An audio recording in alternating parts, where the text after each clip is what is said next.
I spent $400,000 on my only daughter's wedding. I paid for the imported orchids, the string quartet, and the vintage champagne.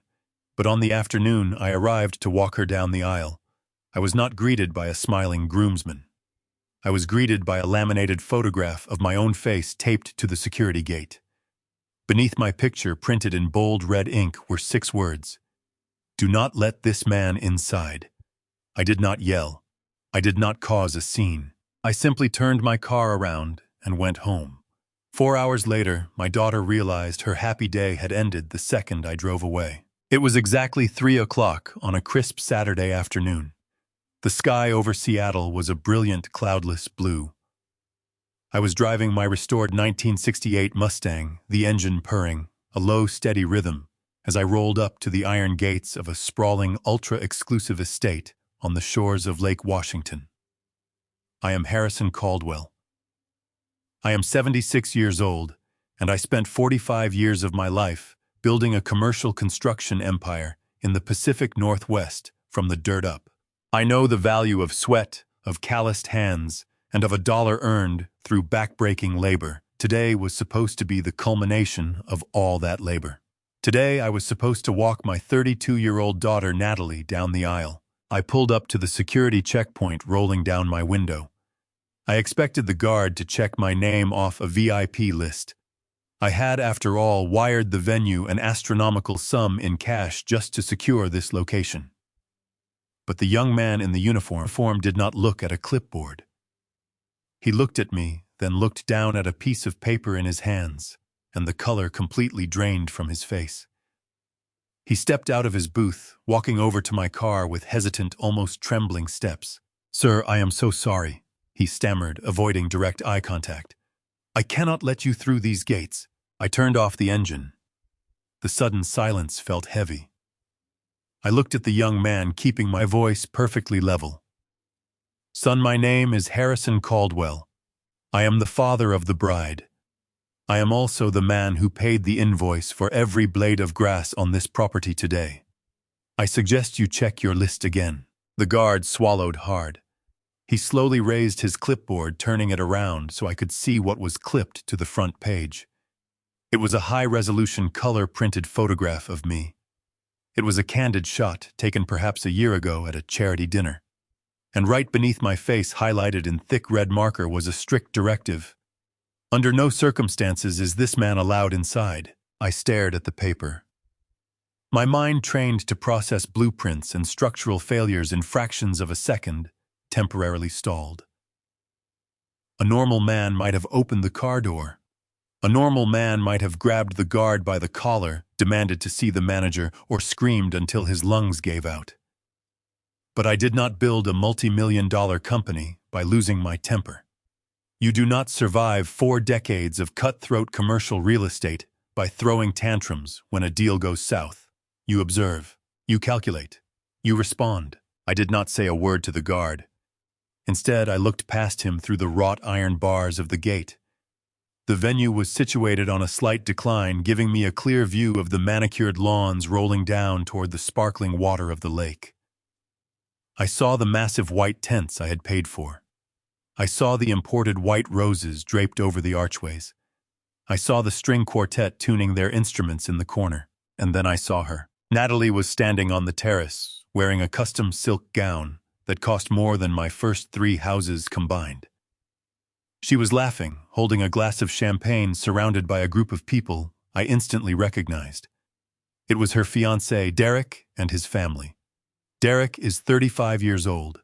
He wears tailored suits, speaks with a refined accent, and constantly reminds everyone that he comes from old Boston money. He carries himself like a modern aristocrat, looking down his nose at anyone who actually works for a living. Derek never liked me. From the day Natalie brought him home, I saw right through his polished veneer. He talked a big game about his family's vast real estate holdings in Massachusetts, about their heritage and their elite social circles. But a man who has actually built wealth carries it differently. Derek carried his wealth like a costume. He was always perfectly groomed, always driving a leased European sports car, always dropping names of politicians and CEOs, yet Whenever the check arrived at a dinner I hosted, he would suddenly excuse himself to make an urgent phone call. I knew he was empty. I just did not realize how dangerous that emptiness was. Now they were laughing. All of them. There was no panic, no frantic searching for the missing father of the bride. They were perfectly content celebrating a victory I did not yet fully understand. After my wife Martha passed away 4 years ago, Natalie was all I had left. I gave her everything. I paid off her student loans, handed her the keys to a luxury condo, and made her the director of our family trust. I thought I was protecting her. I thought I was being a good father by shielding her from the struggles I had to endure. But as I watched her clinking glasses with Derek's family, I realized that my generosity had not bred gratitude. It had bred entitlement. And entitlement, when left unchecked, inevitably mutates into cruelty. My own daughter had placed a ban on me at the gates of the wedding I had entirely funded. Why? Because I am a construction guy. Because my voice is a little too loud, my hands a little too rough, my presence a little too embarrassing for her refined, aristocratic new family. That was the surface logic. That was the assumption that instantly hit me. They wanted my wallet, but they did not want my presence polluting their high society aesthetic. I looked back at the security guard. He was bracing himself, clearly expecting me to explode into a fit of rage. He gripped his radio, ready to call for backup. "Have a good afternoon, son," I said quietly. I turned the key in the ignition. The Mustang engine roared to life, shattering the polite silence of the neighborhood.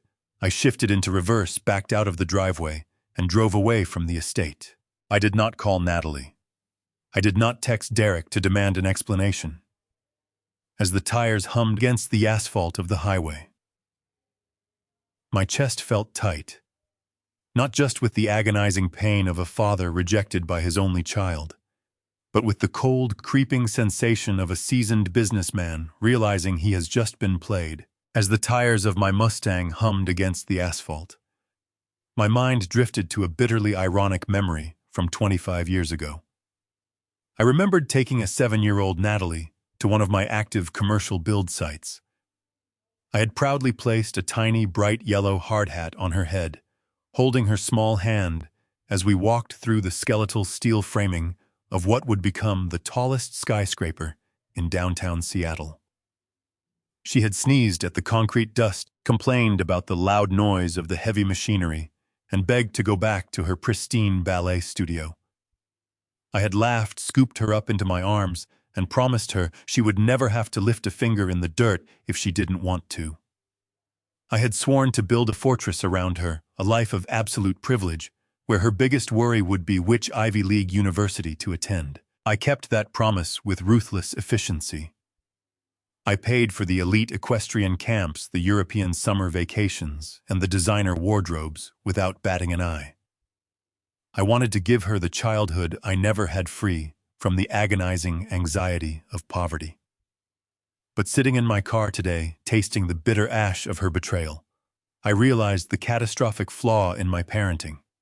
By completely insulating her from the struggle of creation, I had blinded her to the value of the Creator. She saw my wealth simply as a natural resource to be aggressively mined, completely detached from the exhausted, aging father who had traded decades of his physical health to accumulate it. I kept my eyes fixed on the gray ribbon of highway stretching out before me. The steering wheel of my Mustang felt cold beneath my palms. Any other father might have pulled over to the shoulder of the road and wept. Any other man might have let the shock of being barred from his own daughter's wedding break him right then and there. But tears are a luxury you can afford only when you are safe. And as the miles rolled by, a chilling realization settled over my chest. I was not safe. I was bleeding out, and I did not even know where the knife had entered. The humiliation at the security gate was merely the final stroke of a very long, very deliberate operation. As I navigated the winding roads back toward my home on Mercer Island, my mind shifted away from the pain of a broken heart. I engaged the part of my brain that had negotiated hostile takeovers, busted union strikes, and dismantled corrupt city zoning boards. I stopped feeling. I started calculating. The red flags had been there for 3 entire months. I had just been too blinded by a father's love to see them. It started with the wedding invitations. I remember the exact moment the first crack appeared in the foundation of our family. It was late spring. Natalie had come over for our usual Sunday dinner, bringing the final proofs of the wedding stationery. The envelopes were heavy textured cardstock with gold foil lettering. They cost $50 apiece, and I had happily signed the check for them. But when I opened the sample she handed me, my eyes immediately scanned the elegant cursive. I read the host line. It proudly announced that Derek and his parents were inviting guests to the union of their son to my daughter. My name was nowhere on that heavy, expensive paper, despite being the sole financier of the event. When I asked her about it, Natalie did not get defensive. She did not argue. Instead, she deployed a weapon far more effective. She used vulnerability. Her eyes filled with tears, her lower lip trembled, and she reached across the table to squeeze my rough, calloused hands. She looked at me with such overwhelming affection that I instantly felt guilty for even questioning her. "Dad, you have to understand," she had whispered, her voice thick with emotion. "Derek's family is ridiculous about these high society traditions. They come from this old money aristocratic Boston circle, and they care about the most superficial things. You are a self-made construction guy. You built a brilliant empire from the dirt, and you do not sugarcoat things to please snobs. I love that about you. But they judge everyone. I just want to protect you from their whispering and their judgment. Let them put their names on the paper. Let them pretend they are running the show. You just sit in the VIP row, enjoy the best champagne, and know that you are the real reason this day is happening. Please, Dad, do not let their toxic social rules bother you." It was a masterful performance.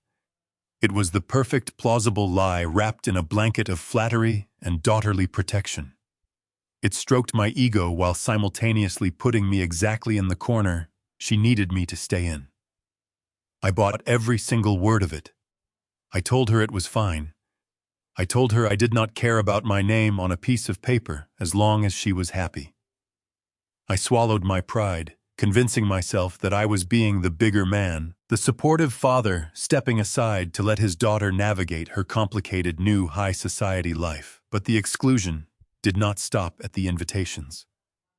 A few weeks later, I learned I was not on the speech roster. The father of the bride traditional toast had been scrapped entirely. Again, Natalie used the same teary-eyed script. She claimed Derek's father was insisting on a long, boring speech about their family legacy, and she did not want to subject me to a public speaking competition with a pompous aristocrat. She painted herself as the stressed bride caught between a demanding new family and her beloved father. And like a fool, I patted her on the back, told her to breathe, and assured her I was perfectly fine just watching from the sidelines. The red flags were not just in the paperwork. They were embedded in the very air we breathed during those final months. I vividly recalled a dinner I hosted just 6 weeks before the wedding at a premier steakhouse downtown. I had ordered the finest cuts of Wagyu, eager to celebrate the impending union. But Derek spent the entire evening subtly dissecting my life's work. He swirled his expensive Cabernet, looking around the beautifully restored historic building with a gaze of clinical disdain. "It's a quaint little establishment," Derek had remarked, his tone dripping with practiced condescension. "Though my father always says that raw brick and exposed beams are the architectural equivalent of admitting you ran out of funds. In Boston, our commercial properties are finished with imported marble. But I suppose there is a certain rustic charm to the Pacific Northwest's obsession with manual labor." I had looked down at my hands, thick-scarred and permanently calloused from a lifetime of pouring concrete and tying rebar. I had built the very building we were sitting in. I expected Natalie to playfully nudge him to defend the legacy that had paid for her private schooling and her luxury car. Instead, I saw my daughter nod in agreement. She looked at my hands, and for a fleeting, heartbreaking second, I saw a flash of genuine embarrassment cross her face. She quickly hid it behind a sip of wine, but the damage was done. Derek hadn't just brought his arrogance into our family. He had actively weaponized my daughter's insecurities. He had systematically convinced her that my wealth was valid, but my character was a social liability. He made her believe that she was a captive princess trapped in a blue-collar tower, and he was the aristocratic knight offering her a ticket to high society. I had paid the bill that night in silence, leaving a massive tip for the waiter just to spite Derek's cheapness. I should have recognized the poison then. I should have realized that a man who despises the foundation will inevitably try to steal the house. I pressed my foot harder on the gas pedal, the engine growling as the trees blurred past my window. The memory of her fake tears now made my stomach churn. The pieces were locking together with terrifying precision. If she was willing to keep me invisible at the wedding, what else was she lying about? And then the memory of that rainy Tuesday afternoon hit me with the force of a freight train. Exactly 1 month ago, the wedding planning had supposedly reached a fever pitch. Natalie had come into my home office looking completely overwhelmed, carrying a thick stack of manila folders. She claimed the vendors were threatening to walk out because my bank was requiring my physical signature for every single wire transfer over $20,000. The florists, the caterers, the lighting crew, they all needed immediate deposits. "Dad, I am drowning here," she had said, massaging her temples. "The bank is making this so difficult. I need you to sign these trust fund modification papers. It is just a temporary administrative override to expedite the vendor payments. It gives me limited power of attorney just for the wedding accounts, so you do not have to drive down to the bank every single day to authorize these massive catering bills. It will save us both so much stress." I remember putting on my reading glasses. I remember looking at the dense legal jargon on the top page. But then she sighed, looking so incredibly tired, so burdened by the weight of organizing this massive event. She smiled that sweet, innocent smile and handed me my favorite fountain pen. I did not read the rest of the pages. I trusted the child I had raised. I signed where she pointed. I initialed where she asked. I handed over the keys to my financial kingdom because she told me it was just to pay for some flowers and a jazz band. The heavy mahogany front door clicked shut behind me, sealing me inside the sprawling foyer of my Mercer Island estate. For the last 4 years, ever since my wife Martha passed away, this house had been quiet. But today, the silence was different. It was not the peaceful quiet of an empty home. It was the suffocating, heavy silence of a building just before the support beams give way. I stood in the entryway, listening to the faint ticking of the grandfather clock in the hall. Martha used to fill these massive rooms with warmth, with music, with life. When she died, a part of the house died with her. I kept it exactly as she left it, thinking it would bring me comfort. Instead, it had become a museum of a life I no longer had. And right now, standing alone in the shadows of the afternoon sun, I felt a deep primal sense of dread creeping up the back of my neck. In the commercial construction business, you learn to trust your gut before you trust your eyes. Long before a concrete foundation cracks, long before a steel beam buckles under pressure, the site talks to you. You feel a subtle vibration in the ground. You notice a slight misalignment in the scaffolding. Your instincts scream that a catastrophic failure is imminent, even if the clipboard managers tell you everything is perfectly fine. My gut was screaming at me now. I slowly took off my jacket and draped it over the back of a chair. Every step I took down the long corridor toward my home office felt heavier than the last. I was trying to rationalize the situation, desperately trying to find a benign explanation for my daughter banning me from her own wedding. Maybe Derek had simply hired his own private security team, and they had made a monumental bureaucratic error. Maybe Natalie had lost her phone and was currently searching for me in a blind panic, but I knew those were fairy tales. Men like me do not survive in a cutthroat industry by believing in fairy tales. We survive by looking at the hard, ugly facts. and the facts were adding up to a terrifying conclusion. Natalie had systematically isolated me. She had removed me from the invitations. She had removed me from the speeches.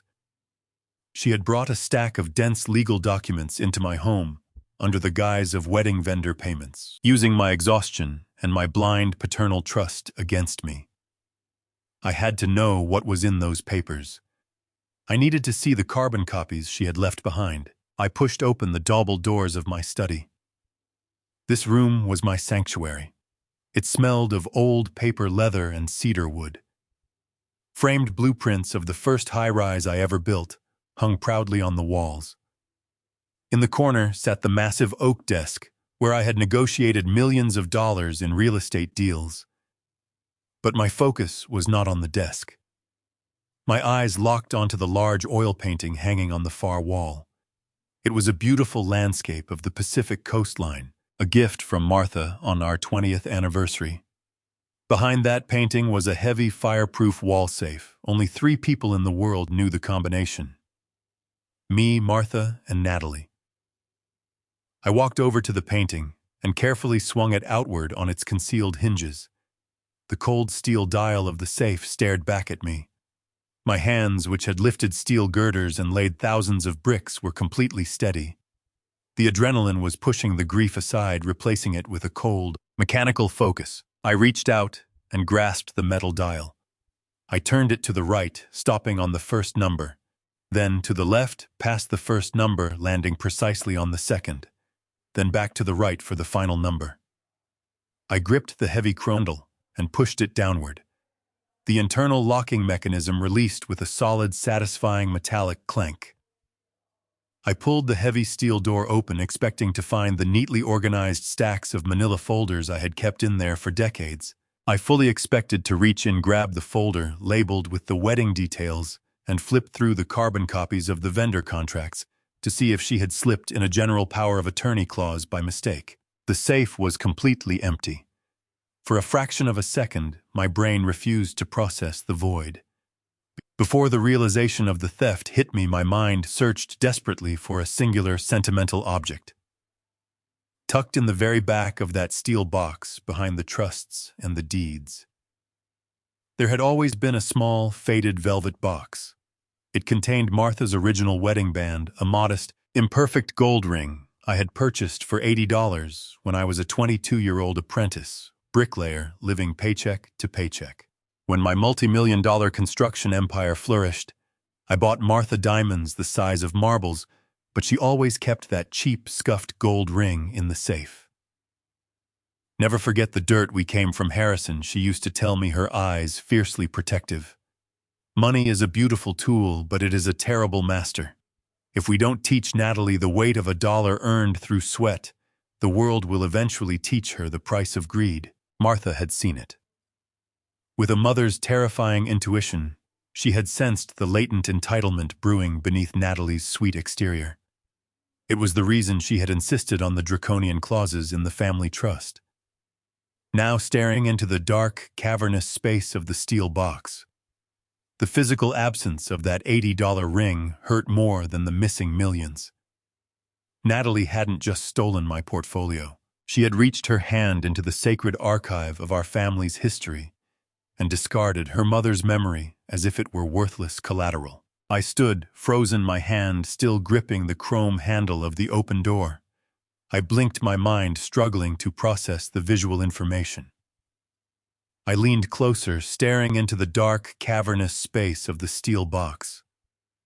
There was nothing. The carbon copies of the wedding documents were gone. But that was not the worst of it. The thick leather binder containing the original property deed to this $8 million Mercer Island estate was gone. The primary foundational trust documents that Martha and I had drafted with our lawyers 2 decades ago were gone. The corporate succession plans, the offshore investment portfolios, the emergency bond certificates. Every single piece of paper that proved I owned anything in this world had been wiped clean. A cold sweat broke out across my forehead. The air in the room suddenly felt incredibly thin, as if the oxygen had been sucked out through the ventilation vents. I stood there, in the chilling silence of my study. The heavy steel door of the wall safe hanging open like a gaping wound. My hand was still hovering over the polished mahogany of my desk, my mind racing through 1,000 different scenarios trying to comprehend the sheer scale of the betrayal. I had just reached for my phone intending to call my security team when the screen suddenly illuminated the dark room. A sharp, singular chime pierced the quiet air. It was a sound I recognized instantly. It was the priority alert tone from my private wealth management portal. I only received those alerts when a major Tier 1 transaction was initiated. I unlocked the screen, my thumb hovering over the glass. My vision narrowed as I read the bold black text displayed across the notification banner. It was a message that made the blood in my veins run completely cold. The notification read, "Title transfer initiation for Mercer Island Estate. Appraised value, $8.2 million. Status pending notary signature." I stared at the words until they began to blur together.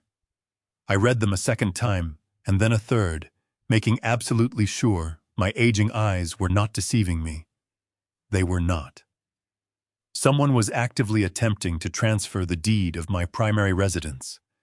The house where I had raised my family, the home I had built with my own 2 hands and financed with decades of sweat, was being legally stripped away from me. I opened the secure banking application to view the full transaction log. The transfer was not going to a standard escrow account or a recognizable corporate entity. The destination was listed as a newly formed limited liability company based out of Delaware. The authorization document attached to the digital file was a scanned PDF. I clicked on it. There it was. It was the precise document Natalie had placed in front of me on that rainy Tuesday afternoon. The paper, she swore, was merely a temporary administrative override to pay the wedding caterers and the florists. Beneath the dense legal jargon, my own signature sat in blue ink, legally binding me to my own ruin. I had signed a springing power of attorney coupled with an irrevocable transfer deed. The profound, sickening reality of the situation finally settled over me. The puzzle pieces locked together with a resounding snap. This was not a case of a snobby daughter being embarrassed by her blue-collar father. The laminated photograph at the security gate, the aggressive guard, the humiliating exclusion from the venue, none of it was about high society aesthetics or Boston elitism. It was a synchronized, highly orchestrated asset strip. Natalie and Derek had banned me from the venue today to ensure I was physically isolated, distracted, and completely off the grid. They knew that if I was at the wedding, mingling with guests, and talking to vendors, I might check my accounts. I might receive a phone call from my wealth manager offering congratulations. I might notice something was wrong. By locking me out, they guaranteed I would retreat to my empty, silent mansion to lick my wounds. They had weaponized my pride and my stoicism. They knew I would not cause a scene at the iron gates. They knew I would simply turn my car around and go home, completely unaware that a massive financial coup was being triggered behind my back. They needed a window of absolute silence to execute the theft, and I had handed it to them. The wedding itself was nothing but a lavish $400,000 smokescreen. Every flower arrangement, every string quartet performance, every glass of vintage champagne was just a distraction to cover the sound of a vault being emptied. They were using the most significant milestone of my daughter's life as the backdrop for a federal crime. I felt a physical ache in my chest, a deep hollow pain that had nothing to do with my heart rate and everything to do with a shattered soul. I looked around the room, my eyes falling on a framed photograph of Martha and Natalie taken 15 years ago. My wife had loved that girl with a fierce, unwavering devotion. We had given her everything. We had shielded her from the harsh, brutal realities of the world. And this was how she repaid that devotion, by waiting until her mother was in the ground, waiting until I was old and tired, and then moving in for the kill. But the sorrow only lasted for a fleeting moment. In the corporate world, sorrow gets you bankrupted. Sorrow makes you hesitate. I took a deep breath, and as I exhaled, the grieving father died. In his place stood the man who had built a construction empire from scratch. The man who had crushed rival firms, navigated treacherous legal battles, and outsmarted the most ruthless predators in the Pacific Northwest. If my daughter wanted to treat me like a disposable asset, I would treat her like a hostile corporate takeover. She had made a fatal miscalculation. She assumed that because I was 76 years old, I was slow, weak, and easily defeated. She assumed I would just accept my fate and fade away into the shadows without putting up a fight. She underestimated the very foundation of my character, the unyielding resilience that had carried me through decades of brutal industry warfare. I had spent my entire adult life learning how to dismantle complex structures piece by piece, and I was about to apply that exact same methodology to her entire future. I looked at the grandfather clock standing in the corner of my study. The heavy brass hands indicated it was precisely 3:45 in the afternoon. The lavish wedding ceremony was strictly scheduled to begin at exactly 5 o'clock. I had exactly 1 hour and 15 minutes before the officiant would sign the legal marriage certificate. I knew enough about complex corporate trust law to understand that the finalized marriage license was likely the ultimate trigger needed to execute the springing power of attorney. Once that ink dried, the asset transfer would become virtually impossible to reverse without years of agonizing litigation. I had 75 minutes to completely dismantle a devastating trap that had been carefully constructed over several months. I tightened my grip on my smartphone, my mind already formulating an aggressive, uncompromising counteroffensive. I needed heavy legal artillery, and I needed it immediately. I pulled up my contact list, my thumb swiping past the names of naive friends and distant relatives. I scrolled directly down to the single most terrifying, ruthless corporate attorney I had ever had the dark pleasure of employing. It was time to remind everyone involved exactly who had built the financial fortress they were currently trying to rob. The time for silent mourning and passive acceptance had officially come to an end. I raised the phones to my ear, listening to the dialing tone ring out through the quiet, empty room. The brutal war for my life, my wealth, and my legacy had just officially begun, and I was absolutely going to win. I pulled my phone from my pocket and dialed a number I had only used 3 times in my life. It was not the number for my standard corporate counsel. It was the direct, unlisted cell phone number for Jonathan Reed. Jonathan was not just a lawyer. He was a deeply cynical, razor-sharp legal mercenary I kept on a very expensive retainer for absolute emergencies. We did not exchange pleasantries. I did not say hello. I simply read him the transaction alert codes directly off my screen. Jonathan, I need you to run a trace on a pending title transfer for the Mercer Island property. I need to know exactly what legal mechanism is driving this transaction. And I need to know it right now. I heard the rapid clacking of a high-speed mechanical keyboard through the receiver. Jonathan did not ask me how my day was. He did not ask about the wedding. He worked in absolute silence for exactly 3 minutes. When he finally spoke, his voice was tight, stripped of all its usual abrasive confidence. Harrison, listen to me very carefully. The paperwork your daughter had you sign last month was not a temporary administrative override for vendor payments. It was a springing power of attorney intentionally coupled with an irrevocable transfer deed. She has legally authorized the complete transfer of your primary residence, as well as the entirety of your liquid retirement portfolio. I gripped the edge of my mahogany desk. How much, Jonathan? Give me the exact number. $45 million, Harrison.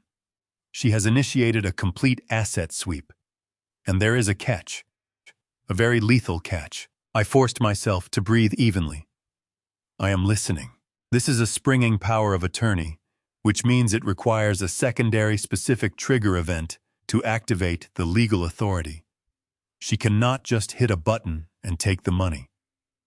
The document states that the transfer is only authorized upon the legal recording of a marriage certificate between Natalie and Derek.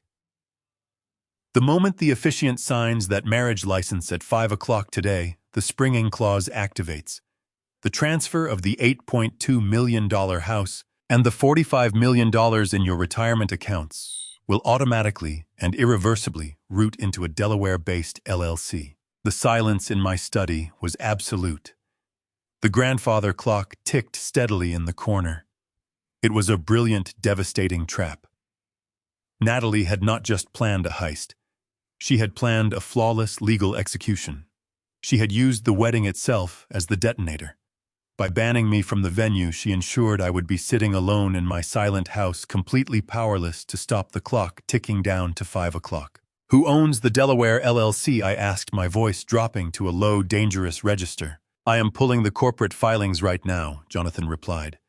"The LLC was registered 3 weeks ago. The primary shareholders are listed as Richard and Evelyn Derek's parents. Harrison, this is not just your daughter trying to steal from you. This is a coordinated family bailout. I just ran a preliminary background check on Derek's family. They are not old money Boston aristocrats. They are completely bankrupt. Their commercial real estate firm is currently drowning in $12 million of toxic debt. They are facing multiple foreclosure lawsuits. Your daughter is using your life savings to pay off their creditors." The pieces finally clicked together with sickening clarity. Derek's polished demeanor, his tailored suits, his arrogant posturing. It was all a desperate facade. He had targeted Natalie because he knew she was the sole heir to my fortune. He had manipulated her, and together they had orchestrated a plan to use my blood, my sweat, and my legacy to save his pathetic, crumbling family. They looked down on me because I was a self-made man, but they were more than happy to steal the wealth I had built with my bare hands. "Jonathan, I need an emergency injunction. I need you to freeze every single account associated with my name. I need that Delaware LLC flagged for federal wire fraud. Do it now." "Harrison, it is a Saturday afternoon. The banks are closed. The courts are closed. The automated transfer protocols are already locked into the system. An injunction will take at least 24 hours to process through a judge. By 5 o'clock today, the money will be gone. The deed will be transferred." They timed this perfectly. They knew we could not get a judge on a weekend. I looked at the clock. It was 4:10. I had exactly 50 minutes before the officiant signed the marriage license. 50 minutes before I lost everything I had spent 45 years building. The trap was set. The timer was counting down. But they had forgotten one crucial detail. They were dealing with Harrison Caldwell. And I do not lose. I kept my phone pressed tightly against my ear, anchoring me to the present. "Jonathan," I said quietly, my voice cutting through his frantic typing. "Stop worrying about the injunctions for a minute. Hand that off to your senior partners. I need you to focus on the destination of the money. I need to know exactly who is sitting at the bottom of this well waiting to catch my life savings." Jonathan paused. "Harrison, my entire team is mobilizing to freeze your accounts. If we do not stop the outbound wire, the destination will not matter." "It matters to me," I replied. "You said the Delaware company was registered 3 weeks ago by Derek's parents. They claim to be Boston real estate royalty. I have spent my life in commercial construction. I know how the market works, and I know how men with real money operate. Derek has always felt like a cheap suit tailored to look expensive. I want a comprehensive scorched earth background check on his entire family. Pull their corporate filings and credit histories. Tear down their facade. I want to know exactly what I am fighting right now." I heard Jonathan shout an order across his office. "Give me exactly 10 minutes, he said, and the line went silent. I lowered the phone and paced the length of my study. The beating of my heart was deafening. I thought about the first time Natalie brought Derek to this house for Sunday dinner. He had spent the entire evening boasting about his family's vast holdings in the Northeast and their generational wealth. I remembered how he had looked at my hands. My hands are scarred thick and calloused from decades of laying brick and pouring concrete. Derek had looked at my hands with a barely concealed sneer, the look of a man who believed manual labor was a disgusting disease. I had tolerated his condescension because Natalie was completely captivated by the illusion of his pedigree. She wanted to belong to the world of old money and quiet luxury. But the memory of his arrogant smirk now made my blood boil. He was not old money, he was a predator, and he had found the perfect naive prey in my daughter. I refused to let him win. My phone vibrated, shattering the silence. I answered it immediately. Harrison Jonathan said, his voice completely devoid of its usual professional detachment. You were absolutely right. The entire Boston aristocrat narrative is a massive, meticulously constructed fraud. Tell me everything, I demanded. Jonathan took a breath. Richard and Evelyn do not have generational wealth. They own a mid-sized commercial real estate firm in Massachusetts, but it is a sinking ship. They over-leveraged themselves on disastrous retail developments right before the market crashed. They are completely underwater. I am looking at their financial filings right now. They are drowning in toxic debt. How much debt? I asked him. $12 million, Jonathan replied flatly. They are facing multiple defaults. 3 of their primary creditors have filed motions for foreclosure. Their corporate accounts are running on fumes, and their personal assets are mortgaged to the absolute limit. They are mere weeks away from total catastrophic bankruptcy and public humiliation. I closed my eyes, the sheer audacity washing over me. And the Delaware company. It is a holding company, Jonathan explained, registered to Richard. It was created specifically to shield large capital injections from immediate creditor seizure. Harrison, this wedding is not a celebration. It is a highly coordinated financial bailout. They targeted Natalie because they knew she had unfettered access to your estate. Derek manipulated her into viewing your wealth as her rightful ticket into their elite family. They are using your $45 million to pay off their debt, and they plan to keep the rest to fund their fake lifestyle. The revelation brought an icy, terrifying clarity. Natalie was not just stealing my money to live a life of luxury. She was handing over the empire I built with my own blood and sweat to a group of bankrupt con artists who looked down on me for actually working for a living. They were going to use my life savings to save their pathetic facade, then lock me in a psychiatric ward so I could not ever fight back against them. Harrison, are you still there? Jonathan asked. I am right here, I said, my voice dangerously calm. My senior partners are filing the emergency injunctions, Jonathan continued. But I have to be completely honest with you. Getting a federal judge to sign a freeze order on a Saturday afternoon is nearly impossible. The automated banking protocols will execute the moment that marriage license is legally notarized. We are fighting a digital clock, and we are losing. We need another angle. We need a way to sever Natalie's legal authority before 5 o'clock. I walked back behind my heavy oak desk. I looked at the empty wall safe. They thought they had stripped me of all my ammunition. They assumed my entire life existed on pieces of paper they could simply steal and destroy. But they did not know everything about my house. They did not know everything about my past. Jonathan, I said, staring at a small, barely visible pinhole in the crown molding above my bookshelf, stop the paralegals. Do not bother with the standard judicial injunctions. We do not have time to wait for a judge to wake up from his weekend nap. Harrison, what are you talking about? If we do not file the injunctions, the money will route to Delaware the second the ink dries. You will lose everything. I am not going to lose a single dime, I replied, my tone leaving no room for debate. They stole the physical copies of the trust documents, and they stole the property deed. They think they hold all the cards because the safe is empty. But they made a fatal error. They grossly underestimated my environment. What do you mean? Jonathan finally asked. I mean, I need to know exactly how much of this was Derek's manipulation, and how much of it was my daughter's willing participation. I need to know if Natalie is a victim of a clever con man or the architect of her own father's destruction. I need the absolute truth. How do you plan to do that? She is at the venue surrounded by 300 elite guests. I am not going to ask her a single thing, I stated firmly. I am going to watch her right now, straight from here. I hung up the phone and opened the bottom drawer of my desk. I pushed aside a thick stack of old ledger books and ran my hand along the smooth wooden paneling at the back. My fingers finally found the small, recessed switch I had installed 5 years ago. I pressed it down, and a concealed digital keypad slid out from the wood.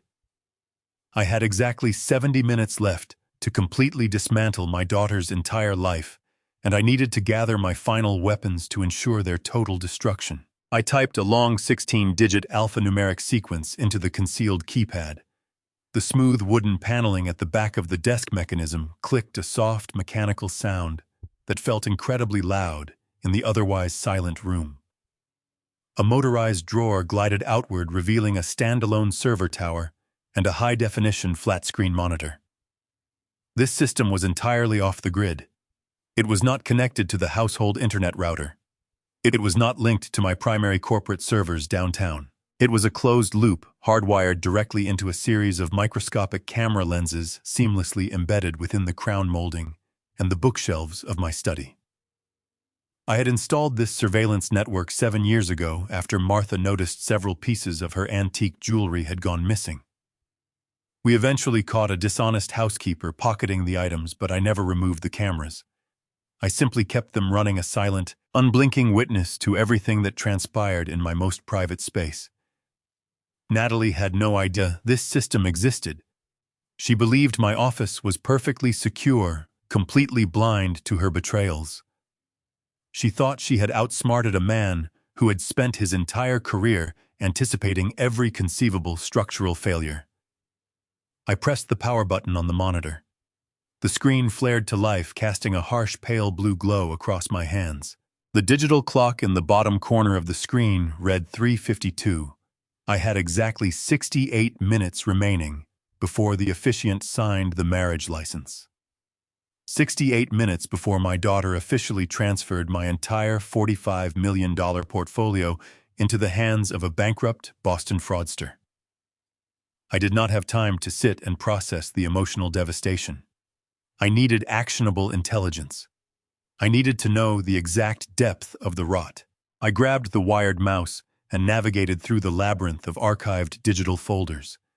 I needed to see precisely what had happened 3 days ago on that rainy Tuesday afternoon, when my original documents vanished from the wall safe. My mind raced with questions that demanded immediate answers. Was Natalie merely a pawn in Derek's grand financial scheme? Had he coerced her into this betrayal, spinning a web of lies to secure her compliance?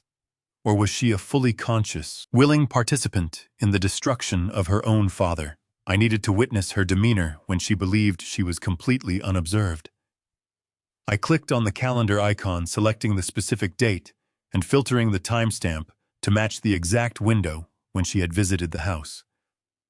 The video feed buffered for a fraction of a second before the crisp, high-resolution image filled the monitor. The camera angle provided a flawless, unobstructed view of the entire room. I watched the digital timestamp roll forward, my jaw clenching, as the heavy double doors of my study swung open on the screen. Natalie walked into the room. She was wearing the beige cashmere coat I had bought for her last Christmas. I leaned closer to the glowing monitor, studying her every movement. When she had spoken to me earlier that same afternoon, her face had been lined with exhaustion. Her eyes filled with manufactured tears as she begged me to sign the vendor payment overrides. But the woman I was watching on the screen right now bore absolutely no resemblance to a stressed, overwhelmed bride. Her posture was remarkably relaxed. Her movements were sharp, precise, and completely devoid of any anxiety. She walked directly toward the center of the room, casually tossing her designer handbag onto my leather sofa. There was no hesitation in her stride. She did not look like a woman acting under duress. She looked like a predator who had finally managed to corner her prey. I watched her walk behind my mahogany desk and stand directly in front of the oil painting. She reached out and swung the heavy frame aside, exposing the steel dial of the wall safe. I felt a sharp, agonizing twist in my gut. I had given her the combination to that safe on her 30th birthday, telling her it was a precaution in case anything ever happened to me. I had trusted her with the keys to my kingdom, believing she would protect our family legacy. Instead, she was using that profound trust to dismantle my life. On the screen, her fingers moved rapidly over the dial. She knew the combination flawlessly. She did not even need to pause and remember the sequence. The heavy steel door swung open. She reached inside and began pulling out the thick manila folders and the leather-bound property deeds. She did not scramble. She did not display a single ounce of guilt or remorse. She casually tossed the stacks of incredibly sensitive legal documents onto the surface of my desk, and then the study doors opened a second time. Derek walked into the frame. He was wearing a dark tailored suit, his hands tucked casually into his pockets. He looked around my office with a sickening expression of supreme arrogance, sneering at the framed blueprints and the architectural awards lining my walls. He walked over to my daughter and wrapped his arms around her waist, kissing her softly on the cheek. She turned to him, a bright, radiant smile illuminating her face. They looked like a victorious couple standing at the summit of a conquered mountain. My heart turned to absolute ice. This was the definitive answer I had been seeking. Natalie was not a victim of manipulation. She was not a naive pawn trapped in a grand conspiracy. She was the absolute architect. I watched Derek pick up the original deed to my Mercer Island estate. He held the heavy parchment paper up to the light, inspecting it as if he were appraising a stolen diamond. Natalie leaned against the edge of my desk, completely relaxed, casually sifting through my primary trust documents. They were standing in the very room where I had worked countless late nights to ensure she would never experience financial hardship. They were casually handling the tangible proof of my life's work, preparing to hand it over to a family of bankrupt fraudsters without a single shred of hesitation or moral conflict. I reached toward the control panel of the hidden server and placed my finger on the audio volume dial. The surveillance system was equipped with highly sensitive omnidirectional microphones capable of picking up a whisper from across the room. Until this precise moment, I had kept the audio completely muted. A part of me had desperately wanted to delay the inevitable. A small, pathetic fraction of the father I used to be was terrified of hearing the actual words spoken by my only child. But I knew I could not afford the luxury of denial. I had to plunge the knife all the way in. I had to let the final remnants of my paternal mercy die, so that the ruthless businessman could finally survive the coming storm. I took one last steadying breath, bracing my mind for the ultimate betrayal. I turned the volume dial clockwise, filling my quiet study with the crisp, undeniable sound of their true, unfiltered voices. On the glowing screen, Derek was holding the heavy parchment of my property deed, laughing as he leaned against my mahogany desk. He looked at Natalie with a sneer of absolute unfiltered arrogance. "Are you absolutely sure your old man will not show up and ruin the aesthetic today?" he asked, his voice dripping with condescension. "The guy always smells like cheap coffee and dry wall." I held my breath, waiting for my daughter to defend me. I waited for the girl I had raised to show a single ounce of loyalty. Instead, Natalie laughed. It was a cold, calculating, and ruthless sound that I had never heard from her before. "I left his photograph with the security guards at the front gate," she replied, waving her hand dismissively. "He is permanently locked out of the estate. Once the officiant signs the marriage license at 5 o'clock, the springing power of attorney activates, and the $45 million instantly clears the bank. Tomorrow morning we will have him legally committed to a state-run psychiatric facility for early-onset dementia. Do not look at me like that, Derek. It is for his own good. He is practically useless to us anyway." On the monitor, Derek let out a low, dark chuckle.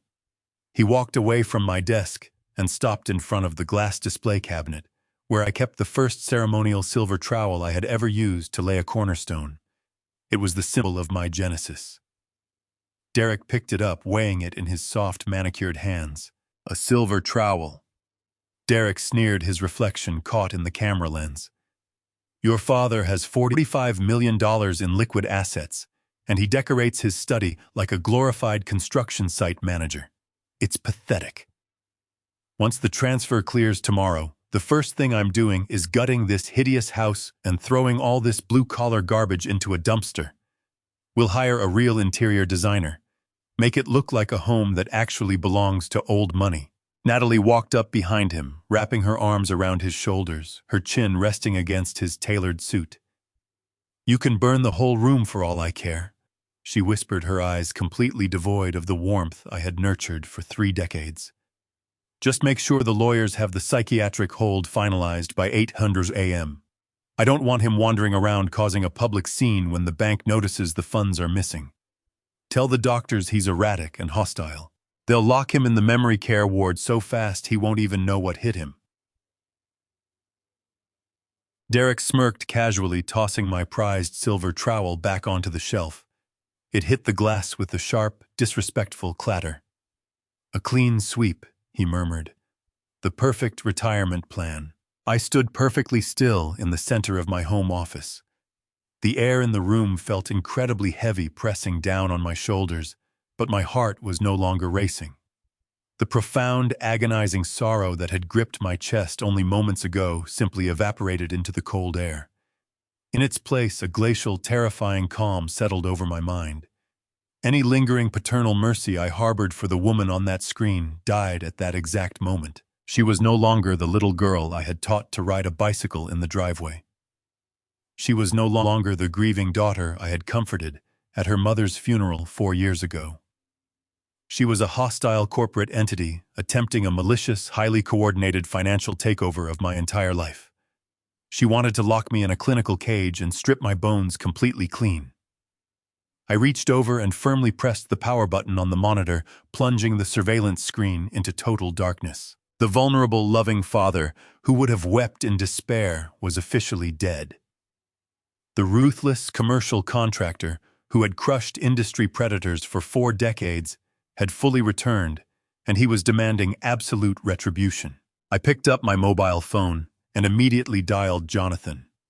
He answered on the very first ring, the chaotic sounds of his legal team, shouting frantic orders echoing loudly in the background. "Harrison," he said, his voice tense and uncharacteristically breathless. "We have a massive critical problem on our hands. My senior partners just got off the phone with the emergency federal clerk downtown. We absolutely cannot get a judicial injunction signed in time to stop the bleeding. The automated banking protocols your daughter strategically set up are completely ironclad. Because the designated transfer is explicitly tied to a legally binding marriage certificate, the bank's internal system will recognize it as a pre-authorized legitimate execution of the springing power of attorney. The very moment that paper document is signed at 5 o'clock, the digital wire transfers will instantly clear all security checkpoints. We cannot physically force the automation to halt on a Saturday afternoon without a federal judge intervening." Jonathan paused, his intense frustration palpable through the receiver. "I am so incredibly sorry, Harrison. Unless we can somehow physically prevent the officiant from signing that specific license, the entire $45 million will seamlessly route directly into Derek's family holding company in Delaware. We are out of time." I slowly walked over to the large bay window overlooking my sprawling estate. I looked out at the meticulously manicured gardens that my late wife Martha had planted. Martha had always possessed a brilliant, deeply pragmatic, and fiercely protective mind. She understood the dark allure of massive wealth, and more importantly, she understood the corrupting, poisonous influence it could have on human nature. A sudden, incredibly vivid memory struck my consciousness with the illuminating force of a lightning bolt. 2 decades ago, when we first sat down to establish the foundational architecture of the family trust, Martha had adamantly insisted on adding a highly specific, virtually impenetrable contingency protocol. She had anticipated the possibility of greed infecting our lineage. "Jonathan," I said, my voice steady, resonant, and overflowing with absolute commanding authority, "tell your panicked paralegals to stop aggressively chasing the impossible federal injunction. I do not need a sleepy weekend judge to temporarily freeze those accounts. I need you to open the original foundational trust ledger that Martha and I for." "What exactly are you talking about?" Jonathan asked, clearly confused by my sudden shift in strategy. "It is called a fiduciary fraud forfeiture clause." I calmly explained, the vintage memory sharpening, into absolute perfect focus within my mind. Martha made sure we buried it deep within the foundational bedrock of the trust. It explicitly and unequivocally states that if any named beneficiary attempts a hostile financial takeover under false, deceptive, or maliciously constructed pretenses, their beneficiary status is instantly, legally, and permanently vaporized. The clause essentially acts as an automatic, irreversible corporate kill switch. The moment it is legally triggered and verified, every single ounce of financial authority, every cent of invested capital, and every proxy power instantly reverts back to the sole surviving founder of the trust. Martha was not a lawyer, but she understood human nature better than any corporate attorney I've ever met. I explained the memory of her fierce intelligence anchoring my resolve. She knew that wealth acts like a magnifying glass. It takes whatever flaws exist inside a person and amplifies them to catastrophic proportions. She insisted we structure the clause to be triggered not by a simple disagreement, but by the specific act of deception. By having Natalie legally declare that the springing power of attorney was for temporary wedding vendor logistics. She submitted a fraudulent premise to a federal banking institution. The trust is designed to recognize that exact discrepancy as a hostile internal attack.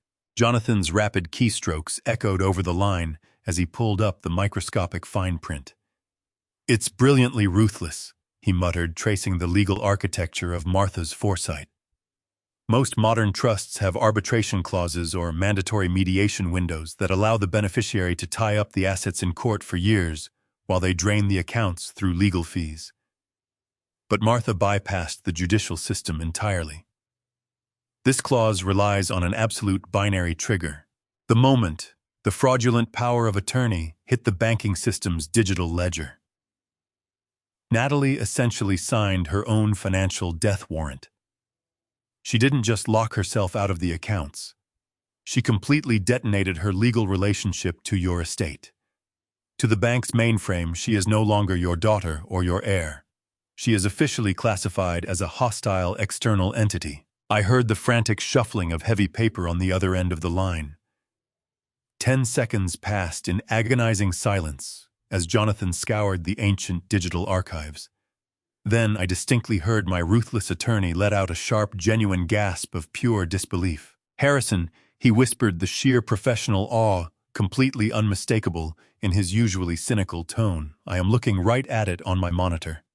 This is an absolute masterclass in defensive trust law, because Natalie officially filed the springing power of attorney under the explicit documented guise of paying wedding vendor invoices. She has legally and undeniably triggered the deceptive pretenses requirement of the forfeiture clause. I can seamlessly activate this financial kill switch unilaterally right now using my sworn authority as your primary legal counsel." "Do it immediately," I commanded, staring out at the beautiful garden my wife had left behind. "Turn her brilliant trap into a solid, impenetrable concrete wall." "I will execute the protocol this very second," Jonathan confirmed, his voice regaining its lethal predatory edge. "Her legal authority to move your assets will evaporate. You are protected, my friend." "But Harrison, what do you want to do now?" I looked down at my rough, calloused hands, perfectly ready to tear down the world I had built for her. "I do not just want to block the transaction," I said quietly. "I want to see her blood." The digital clock on my hidden monitor flipped to 3:45 in the afternoon. Jonathan successfully triggered the forfeiture clause, turning my foundational trust into an impenetrable fortress. My $45 million portfolio was currently locked behind a wall of solid legal bedrock. The immediate financial hemorrhage had been permanently stopped. Natalie could no longer steal my life savings to bail out Derek and his bankrupt Boston family. But simply blocking a fraudulent transaction was a defensive maneuver. I have never been a defensive. In the commercial construction industry, when a hostile contractor tries to sabotage your building site, you do not just lock the gates and hide. You bulldoze their entire operation into the ground. My daughter and her arrogant fiancé were standing on a beautifully manicured terrace overlooking Lake Washington, sipping vintage champagne and laughing about locking me in a psychiatric ward. They thought they had won the war. They thought I was sitting in my silent house weeping over my exclusion from their high society aesthetic. It was time to show them exactly what happens when you attempt to bury a man who owns the bulldozer. I reached across the polished surface of my mahogany desk and picked up my mobile phone. I bypassed my extensive legal contacts and opened my recent financial statements. I quickly found the direct cell phone number for the general manager of the Lake Washington wedding venue. His name was Marcus Vance, a polished hospitality director who had spent the last 6 months bending over backward to fulfill every single one of Natalie's extravagant, ridiculous demands. But he had not been fulfilling those demands because he liked her or respected her pedigree. He had been fulfilling them because I was the one signing the massive checks. I pressed the call button and listened to the line ring.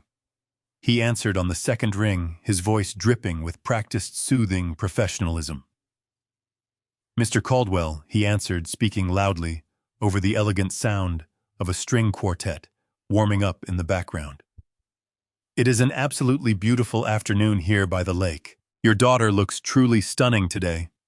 Is there a last-minute detail you need me to adjust before the ceremony officially begins? We are about an hour away from seating the prestigious guests." I did not return his warm pleasantries. "Marcus," I said, my voice completely devoid of any warmth or social grace, "I need you to listen to me very carefully right now. I am looking at the master contract for this event. It is a binding legal agreement between your hospitality group and myself. The entire $400,000 balance was processed directly through my personal American Express card. My signature is the absolute only signature on that binding document. Am I correct in that assessment?" There was a brief, hesitant pause on the other end of the line. The hospitality director sounded slightly confused by my clinical, abrasive tone. "Yes, Mr. Caldwell," he replied cautiously, his cheerful demeanor fading slightly. "You are the sole financier and the primary contract holder for the entire event. Is there some sort of problem with the billing department?" "There is a massive problem with the entire event," I told him calmly, leaning back into my heavy leather chair. "As the sole contract holder and the only person paying your salary today, I am officially and permanently revoking my authorization for this gathering. I want you to completely shut it down right now." Marcus let out a nervous, strained chuckle, clearly believing this was some kind of elaborate, stressful wedding day joke orchestrated by an anxious father. "Sir, I am not entirely sure I understand your meaning. The guests are currently enjoying the pre-ceremony cocktail hour on the lower terrace. We are actively serving the imported caviar and pouring the expensive vintage champagne you specifically selected." "I am not joking, Marcus," I said, my voice dropping to a dangerous, icy whisper that commanded absolute authority. "I am issuing a direct, non-negotiable legal order.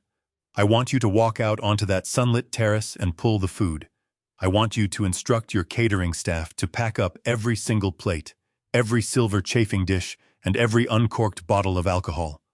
I want you to shut down the open bar immediately and cut off the liquor supply. Go to the florists and tell them to begin disassembling the custom archways. Walk over to that expensive string quartet I hear playing in the background and tell them to pack their instruments into their cases and leave the property right now. This wedding is completely canceled, and I want everyone entirely gone. And Marcus," I added the cold cadence of my voice, leaving zero room for misinterpretation, "I am not just talking about pausing the service. I want the culinary spectacle completely annihilated. If there are trays of imported truffles circulating among the guests, I want your staff taking those trays directly out of their hands. If the chef is currently slicing the prime rib, tell him to put his knife down, wrap the meat in plastic, and wheel it into the service elevator. I want every single visual indicator of my financial generosity stripped from that lawn.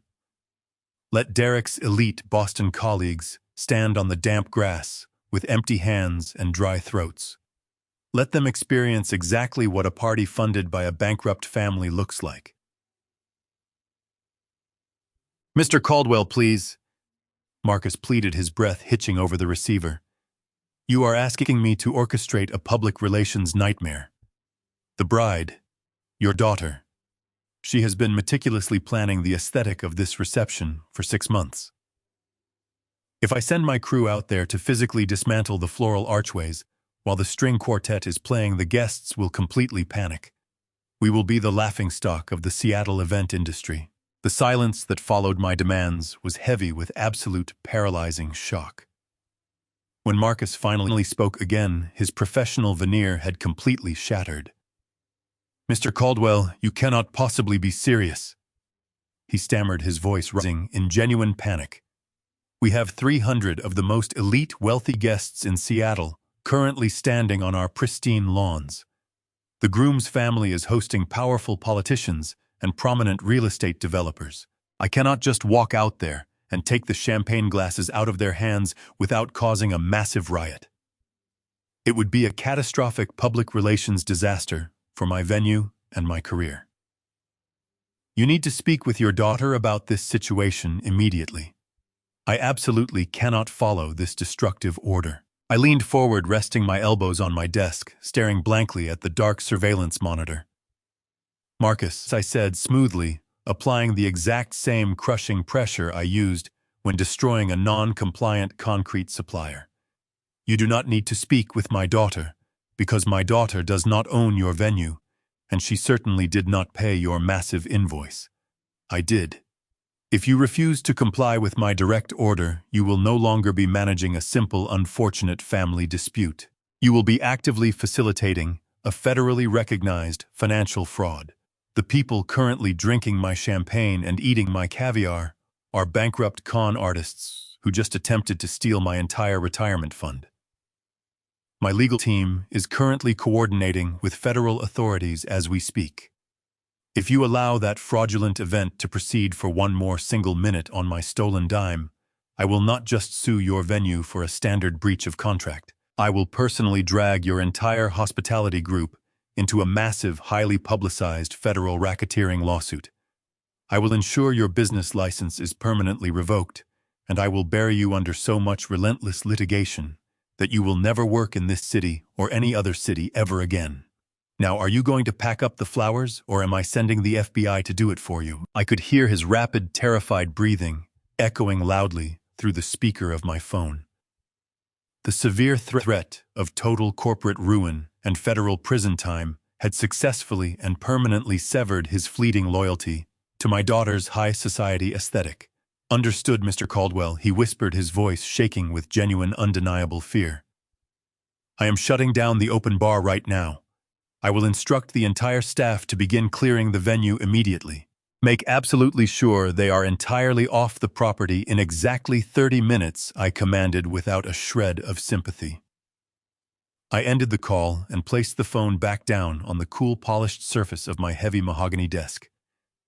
I looked over at the grandfather clock, standing quietly in the corner of the room. It was 4 o'clock exactly. The defensive perimeter had been successfully secured by Jonathan. Now the offensive strike had been fully launched. Natalie had wanted me completely out of sight, so she could steal my life without any interruptions. But she had forgotten that a man who builds towering skyscrapers knows exactly how to demolish them. I sat back in my chair, interlaced my scarred fingers, and waited for the glorious explosion. I was not physically standing on the manicured lawns of the Lake Washington estate, but I did not need to be there to envision the exact sequence of events unfolding at 4:15 in the afternoon. The late afternoon sun was likely casting a warm golden glow over the expensive white tents. 300 elite guests were mingling on the lower terrace, fully immersed in the artificial elegance of the high society illusion my daughter had meticulously crafted. Derek's parents were undoubtedly floating through the crowd, holding delicate crystal flutes of the vintage champagne I had purchased, shaking hands with prominent politicians and wealthy real estate developers. They were playing the role of the generous aristocratic hosts, completely oblivious to the fact that the financial ground beneath their expensive leather shoes was about to collapse. Near the edge of the lake, Natalie was likely posing for the hired photography team. She was wearing her custom silk gown, flashing her brilliant, practiced smile for the cameras, fully believing she had executed the perfect crime. She believed her father was safely locked away in his silent mansion. She believed the springing power of attorney was securely ticking down to 5 o'clock. She felt completely untouchable. She thought she had outsmarted the old man who smelled like drywall and cheap coffee. But my direct order to the venue manager was currently filtering through the radio earpieces of every single staff member on that property, completely dismantling her carefully constructed illusion of victory. At precisely 4:16, the flawless choreography of the lavish wedding reception violently fractured. The change did not happen slowly. It happened with the abrupt jarring force of a power cord being ripped directly out of a wall socket. A team of 20 professional waitstaff had been seamlessly circulating through the crowd with silver trays of imported caviar. Suddenly, the head catering director stepped onto the terrace and raised his hand. Every single waiter froze in place. Without a word of explanation to the bewildered guests, the waiters abruptly turned on their heels and began marching back toward the service kitchens, taking the expensive appetizers right out of the hands of the stunned attendees. At the exact same moment, the head bartender reached under the massive mahogany bar and firmly shut off the main liquor valves. He began rapidly packing away the unopened bottles of vintage champagne. Over by the main ceremony archway, a team of 6 florists emerged from a side access door. They were carrying heavy-duty pruning shears and large industrial trash bags. They descended upon the breathtaking floral arrangements, ruthlessly snipping the imported white orchids and pulling down the expensive silk drapery. The final, most devastating blow came from the corner of the terrace. The string quartet received a frantic hand signal from the venue manager. The cellist abruptly lowered his bow. They quickly placed their expensive instruments into their velvet-lined cases. The beautiful, melodic atmosphere of the elite gathering was instantly replaced by a chaotic, jarring silence. The sudden absence of music acted as an immediate alarm bell for the wealthy guests. The polite, superficial murmurs of high society conversation quickly mutated into loud, confused whispers. Wealthy socialites stared in utter disbelief as a catering crew physically rolled a massive 5-tier wedding cake away from the display table and pushed it unceremoniously through the kitchen doors. Derek's parents stood frozen near the edge of the terrace, their empty champagne flutes clutched tightly in their hands. They demanded a fresh pour from a passing bartender only, to be completely ignored as the staff continued their rapid evacuation. Natalie noticed the chaotic shift almost immediately. She pushed away from the photography team, the bright smile vanishing from her face. She looked at the dismantled floral archways, the empty bar, and the retreating catering staff. Her initial confusion twisted into burning, entitled outrage. She lifted the heavy train of her expensive silk gown and began marching furiously across the lawn, ignoring the fact that her designer heels were sinking deeply into the wet soil. She was accustomed to getting exactly what she wanted by throwing a tantrum or shedding a few strategic fake tears. She expected to track down a lowly service worker and bend the world back to her absolute will. Derek hurried closely behind her, his polished veneer cracking as the embarrassing public spectacle unfolded right in front of his elite Boston colleagues. They intercepted the head catering director near the service entrance, demanding answers. The catering director simply shook his head and pointed a trembling finger toward the main estate house. Marcus Vance, the general manager of the hospitality group, was walking rapidly down the stone steps of the main house. His face was pale, glistening with cold sweat. He was no longer the smooth wedding coordinator who had spent months catering to Natalie's every whim. He was a terrified man who had just been threatened with total corporate ruin and a federal racketeering lawsuit by the only person actually paying his salary. Natalie intercepted him at the bottom of the stairs, her voice shrill and echoing loudly across the silent, confused terrace. "Marcus, what on earth is happening here?" she screamed, gesturing wildly at the florists hauling away garbage bags filled with crushed orchids. "Why is the band packing up their equipment? Why are they taking away my wedding cake? Fix this immediately before you completely ruin my ceremony, or I swear I will make you regret this." Derek stepped up beside her, projecting the arrogant authority of his fake generational wealth. "You better have a brilliant explanation for this utter incompetence," Marcus Derek warned him. "My family has very powerful connections in this city. If you do not get those waiters back out here pouring champagne right now, I will personally see to it that this venue is shut down permanently." Marcus did not cower. He looked at the bankrupt con man and the treacherous daughter with absolute, unvarnished pity. He knew exactly who held the real power, and it was certainly not the two people making empty threats. "I am not going to fix anything," Marcus stated bluntly, his voice carrying clearly over the hushed crowd of wealthy guests. "And your family connections mean absolutely nothing to me today, Derek," Natalie gasped, physically recoiling. "How dare you speak to us that way?" she demanded. "I am the bride. I am the client. You work for me." "No, Natalie," Marcus replied coldly, shaking his head. "You are not the client. You never were. Your father is my client. The master contract for this entire event is exclusively in his name, and the entire balance was authorized directly through his personal accounts." Natalie's face went completely white. She stammered, unable to form a coherent sentence as the terrifying reality began to dawn on her. "Mr. Caldwell called me directly 15 minutes ago." Marcus continued delivering the devastating blow with surgical precision.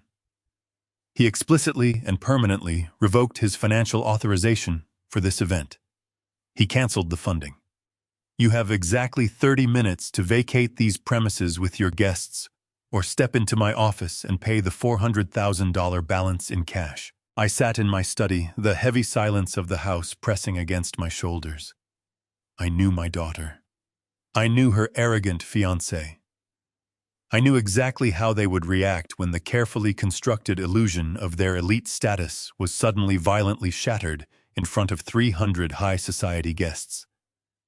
Natalie would freeze, trapped in a paralyzing loop of entitled disbelief. She had never been told no in her entire life, let alone by a service worker standing in front of her wealthy new in-laws. But Derek, the desperate con man wearing a tailored suit, would not freeze. He would panic. Derek was a man drowning in $12 million of toxic commercial debt.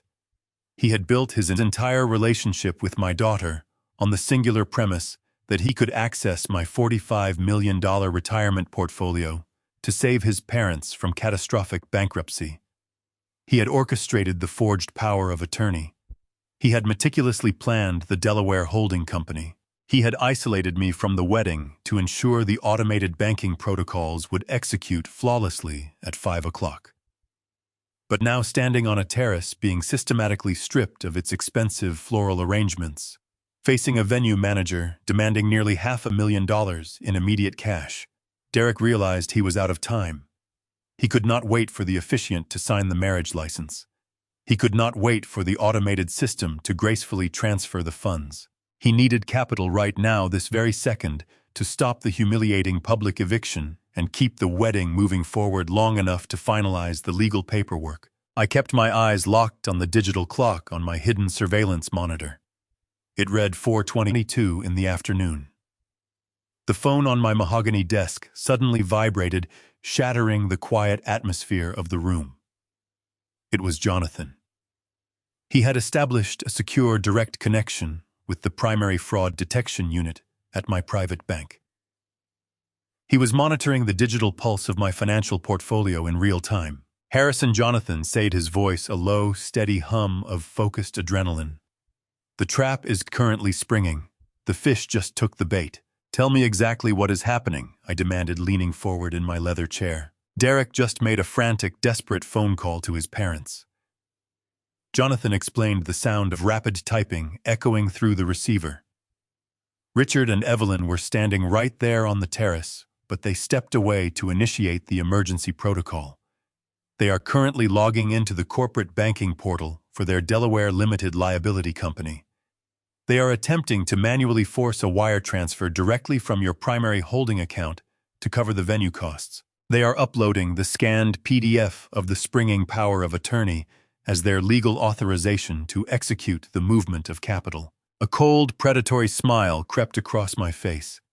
They were doing exactly what I had calculated they would do in their absolute desperation to save the social aesthetic of the wedding and prevent a humiliating public eviction.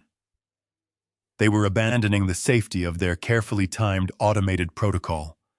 They were attempting a manual brute force extraction of my funds. Are they trying to pull the entire 45 million? I asked. No, Jonathan replied.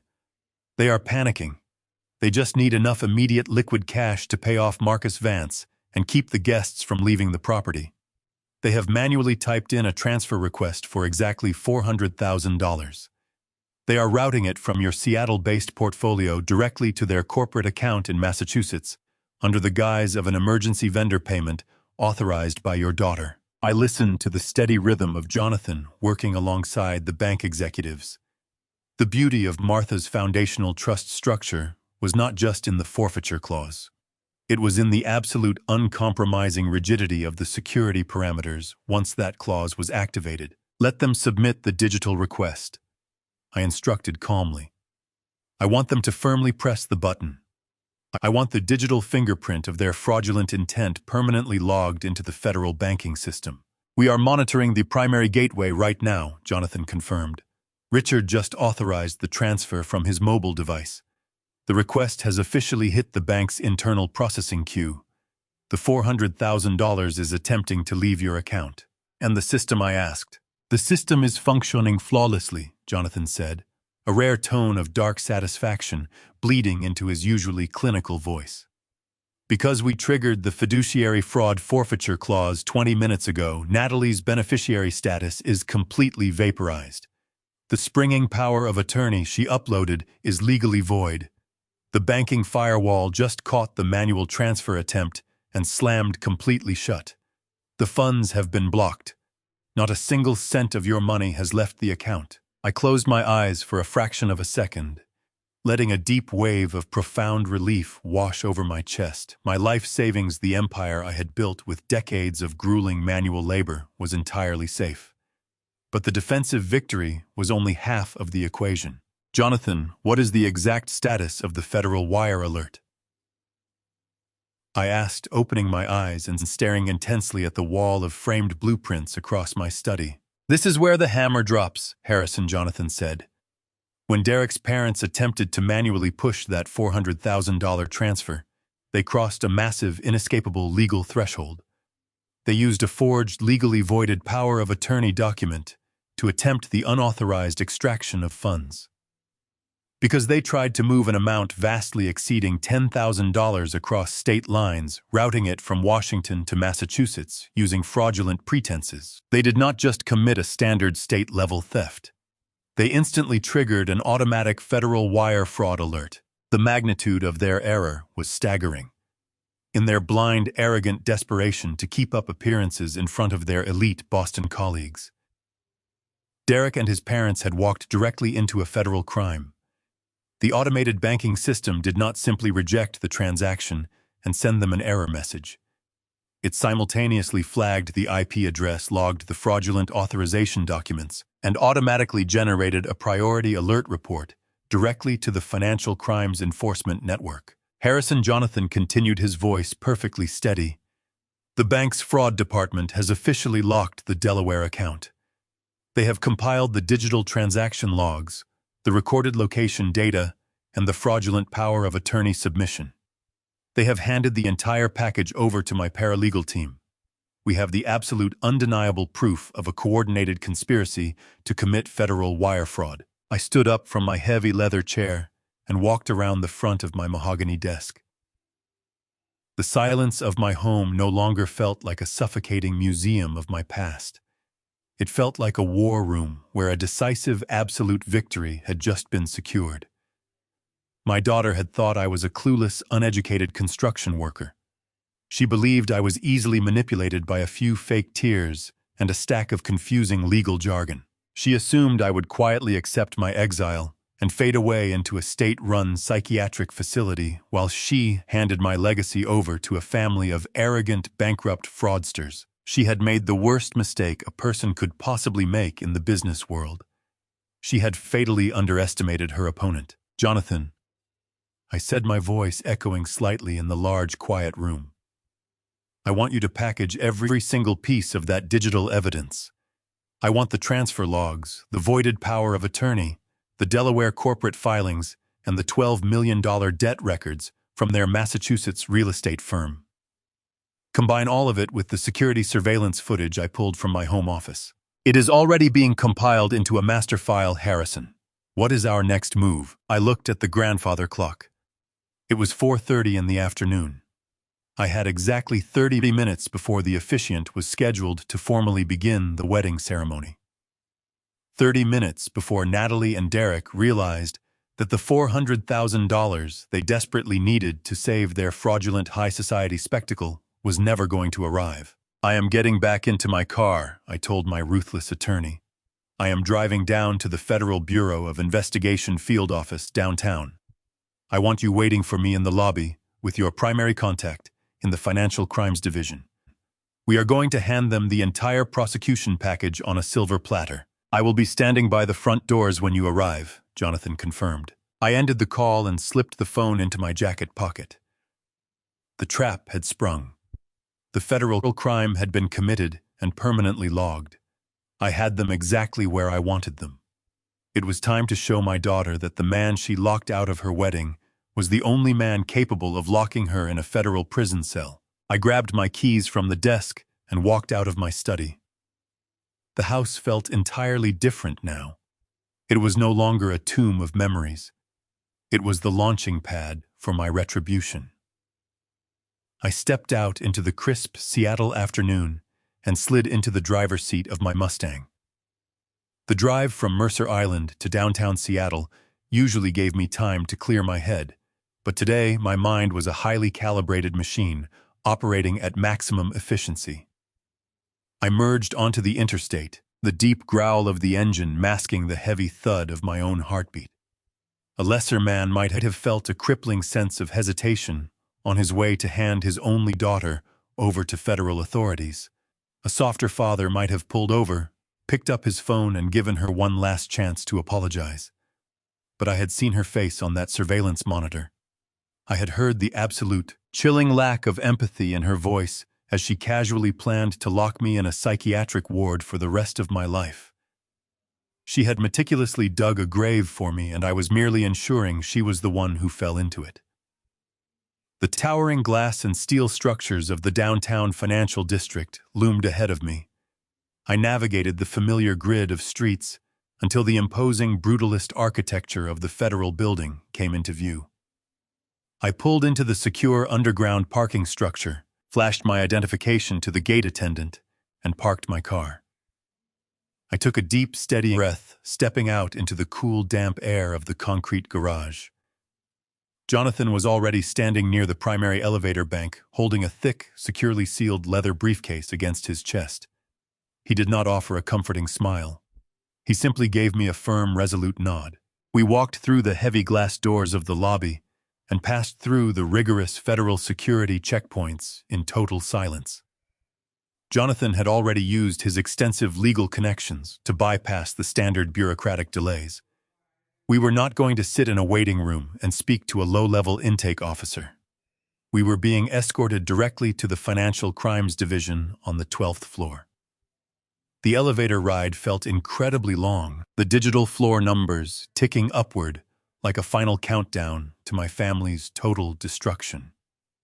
The doors slid open, revealing a bustling, brightly lit floor of glass-walled offices and analysts hunched over computer terminals. A tall, broad-shouldered man in a crisp white shirt and a dark tie stepped out of a corner office to greet us.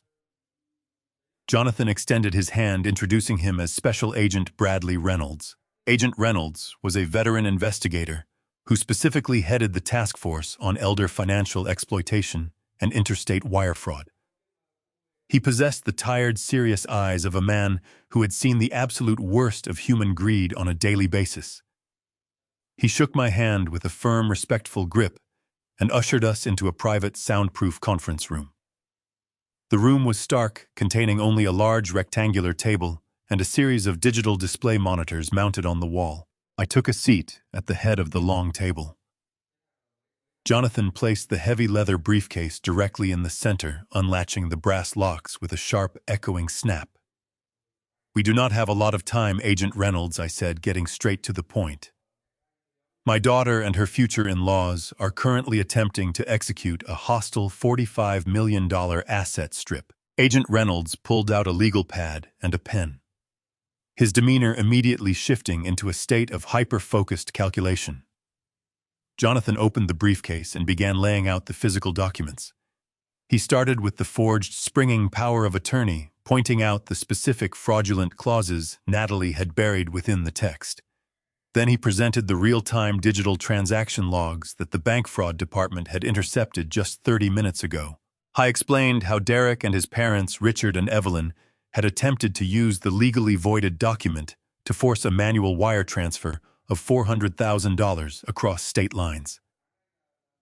Agent Reynolds scrutinized the routing numbers, his pen moving rapidly across his notepad. Jonathan did not stop there. He pulled out the corporate filings for the Delaware-based holding company, directly linking it to Richard and Evelyn. I then laid out the comprehensive financial dossiers, exposing their Massachusetts real estate firm as a bankrupt sinking ship currently drowning in $12 million of toxic commercial debt. It was the perfect, undeniable motive for the massive theft. Agent Reynolds reviewed the Massachusetts corporate filings, tracing his finger along the staggering columns of red ink. The illusion of Derek's high society Boston pedigree evaporated right there on the conference table. "This isn't just a failing business, Mr. Caldwell," Reynolds said, his voice laced with the cold, cynical expertise of a man who hunted white-collar predators. "This is a meticulously maintained Ponzi structure. Richard and Evelyn have been leveraging non-existent assets to secure massive loans for the past 5 years. They haven't made a legitimate profit since 2021. They've been leasing the luxury sports cars, renting the designer wardrobes, and paying for their country club memberships, using borrowed capital they knew they could never repay. The $12 million in toxic debt isn't a result of market fluctuations. It's the direct result of a family pathologically addicted to an aristocratic lifestyle they cannot afford." Jonathan leaned forward, tapping a specific line on the bank statement. "And that is exactly why the $400,000 manual wire transfer attempt today is the final nail in their coffin." The moment they realized the automated system was blocked, their facade began to crack. They needed immediate, untraceable liquidity to pay the venue manager and keep up appearances in front of their elite peers. In their desperate vanity, they committed federal wire fraud to buy themselves a few more hours of pretending to be rich. "They were trying to use your life's blood as a permanent life raft," Reynolds concluded, shaking his head in absolute disgust. "I've seen grifters before, but the sheer sociopathic audacity to execute this on the day of a wedding, using the daughter as the primary vector. It's a new level of depravity." Finally, I reached into my coat pocket and pulled out the encrypted flash drive containing the high-definition surveillance footage from my home office. I slid the small drive smoothly across the polished surface of the table.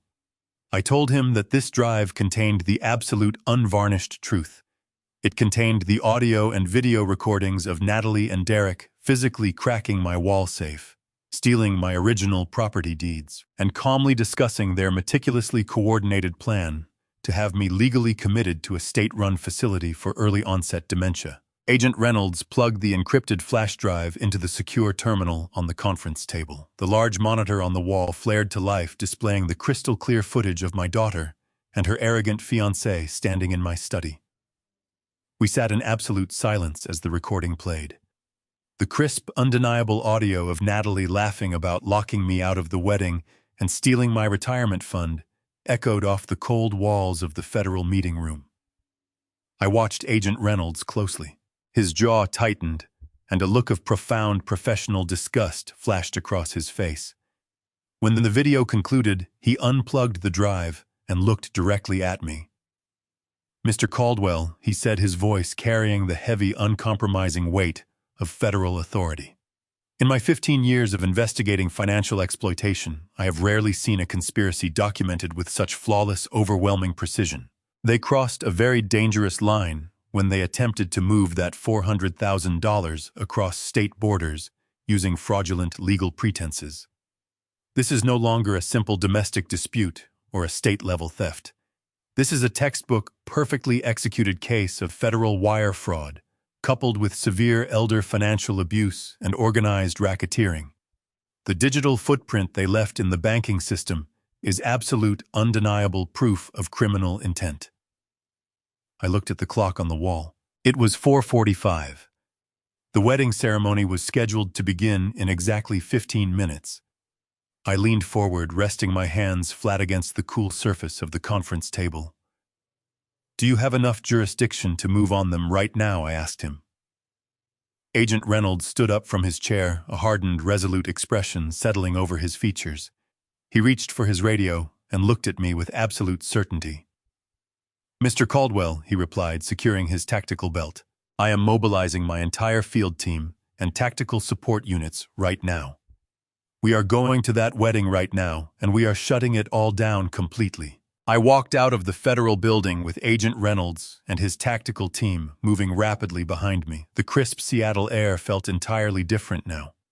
2 hours ago, I had driven away from my daughter's wedding as a discarded, humiliated father. I was returning as the architect of her absolute destruction. I slid back into the leather driver's seat of my Mustang, but this time I was not making the journey alone. In my rearview mirror, I watched 4 unmarked black Federal pursuit vehicles aggressively pull out of the underground parking structure, forming a tight, synchronized convoy directly behind my classic car. The digital clock on my dashboard read exactly 4:35 in the afternoon. We had exactly 25 minutes before the officiant was scheduled to legally finalize the marriage. I merged onto the interstate, pushing the heavy engine to its absolute limit. The federal vehicles activated their concealed emergency lights, a silent flashing array of red and blue cutting a clear path through the dense weekend traffic. The drive back to the Lake Washington estate felt surreal. I thought about the sheer arrogance required to ban a man from a property he had paid for in cash. Natalie and Derek had truly believed they were untouchable. They had assumed that their fake high society aesthetic and their fabricated Boston pedigree would somehow shield them from the severe, unforgiving consequences of federal wire fraud. They were about to learn a brutal lesson in accountability. The sprawling, tree-lined perimeter of the ultra-exclusive neighborhood finally came into view. I gripped the steering wheel, my mind perfectly clear, devoid of any lingering paternal sympathy. The time for sorrow had officially expired. I was no longer a grieving father mourning the loss of a family connection. I was an uncompromising corporate executive, executing a hostile foreclosure on a fraudulent enterprise, and I was going to ensure that every single participant paid the absolute maximum penalty allowed by federal law. At exactly 4:45, my Mustang rumbled up the long, sweeping driveway of the estate. I pulled up to the exact same iron security gate where I had been turned away just 2 hours prior. The same young security guard was standing inside his small booth.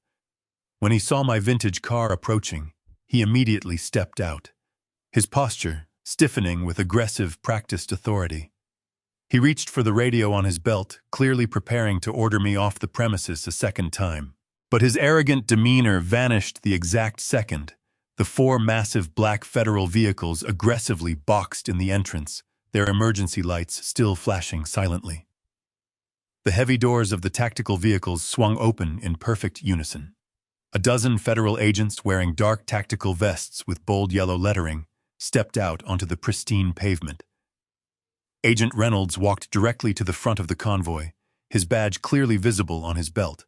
The young security guard completely froze his hand, still hovering nervously over his radio. The color drained entirely from his face as he realized the magnitude of the situation. I turned off the engine of my Mustang and stepped out into the cool afternoon air. I did not look at the laminated photograph of my face that was still securely taped to the iron gate. I walked slowly and deliberately toward the trembling guard. I did not yell. I did not gloat. I simply looked him directly in the eyes. "I told you to check your list again, son," I said quietly. The guard swallowed hard, taking a massive step backward and gesturing frantically for us to proceed. I walked past him without another word, my boots crunching heavily against the gravel driveway, leading the federal tactical team straight through the heavy iron gates and onto the sprawling estate grounds. The beautiful, serene landscape was about to become the epicenter of a massive criminal investigation, and I was going to supervise every single moment of the devastating fallout. The atmosphere on the lower terrace was a scene of absolute unmitigated chaos.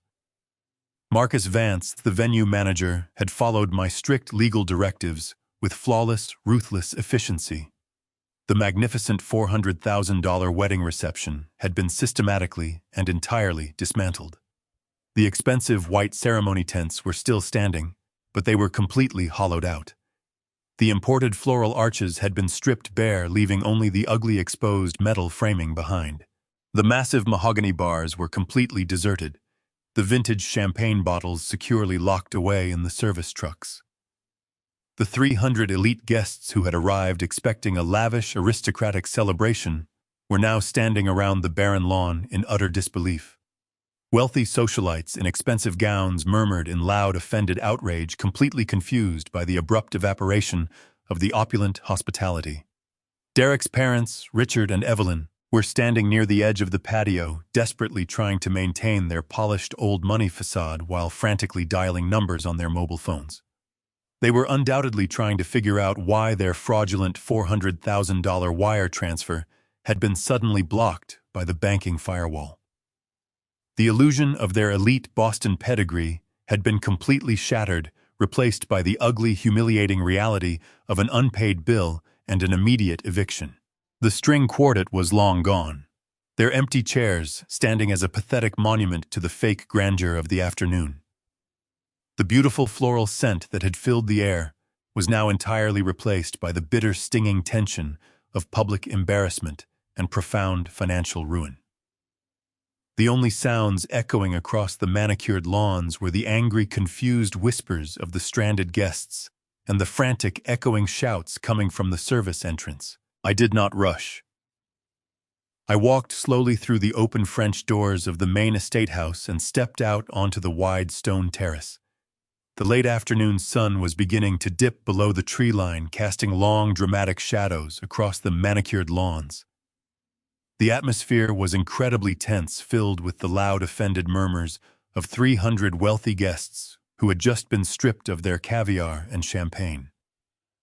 But the moment I stepped into the light, accompanied by the towering, imposing figure of Agent Reynolds, the chaotic noise began to falter. The whispering died down, unrolling across the crowd like a wave receding from the shoreline. People turned to look at me. I was wearing my simple tailored charcoal suit, my hands resting comfortably at my sides. I did not look like a man who had been banished. I looked like a man who owned the very ground they were standing on. I walked directly down the center aisle of the ceremony seating, my leather shoes clicking softly against the stone pathway.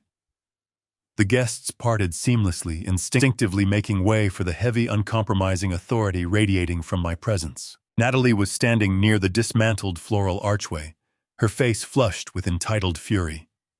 When she finally turned around and saw me walking down the aisle, her expression instantly transformed. The hysterical anger vanished, immediately replaced by the practiced weeping facade she had used to manipulate me for years. She genuinely believed I was still the clueless, generous father she had successfully exiled just 2 hours ago.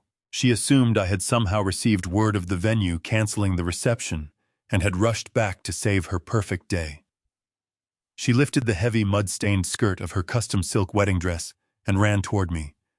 She threw her arms out, positioning herself perfectly in front of the massive crowd of elite guests to play the ultimate victim. "Dad," she cried out, her voice trembling with absolute manufactured devastation. "Dad, thank God you are here. This is an absolute nightmare. The venue manager has completely lost his mind. He is holding my entire wedding hostage. He took away the food and told everyone to leave. You have to fix this right now. Tell them who you are. Tell them to put the flowers back and serve the champagne. They are ruining the most important day of my life." She reached out to grab my hands, expecting me to pull her into a comforting embrace, expecting me to turn around and unleash my corporate fury upon the venue staff to protect her pristine high society aesthetic. I did not raise my hands to meet hers. I simply stopped walking and looked down at her. I looked at the tears streaming down her carefully powdered cheeks, marveling at the sheer terrifying audacity of her performance. If I had not seen that high-definition surveillance footage, if I had not heard the cold, mechanical cruelty in her voice as she planned to lock me in a psychiatric facility, I would have fallen for it again. I would have written another massive check just to see her smile. But the blind, loving father was permanently dead. I did not say a single word to her. I did not offer a comforting smile or a reassuring nod. I simply stepped neatly to the side, completely bypassing her outstretched arms. I left her standing entirely alone in the middle of the center aisle. I continued my deliberate, steady march toward the front of the terrace. I walked past the bewildered groomsman and the whispering bridesmaids.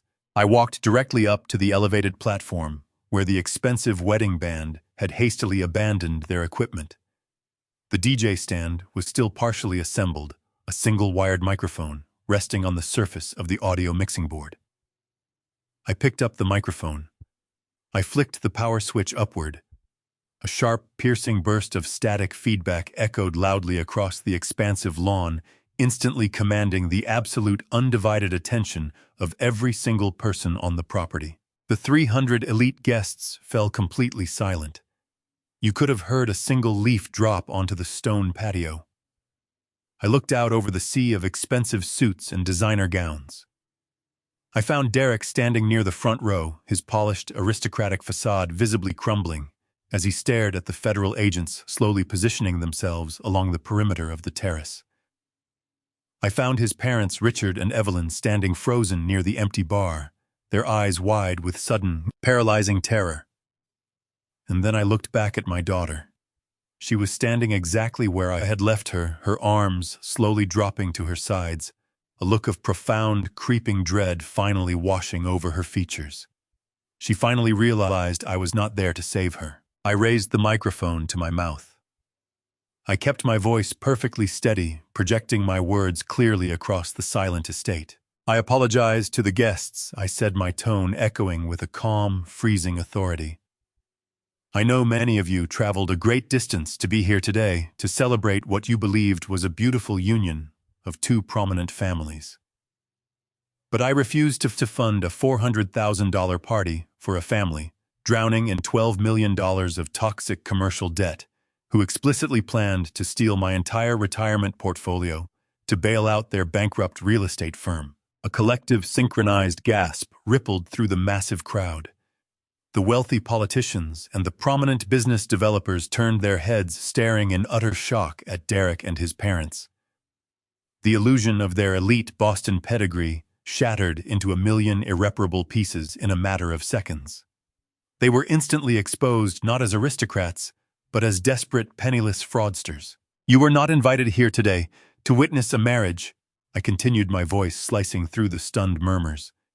"You were brought here to provide a high society smokescreen, while this family attempted to execute a coordinated $45 million federal wire fraud against my private banking accounts. They locked me out of this venue to ensure I could not stop the automated transfer. They failed. Total unmitigated chaos erupted across the terrace.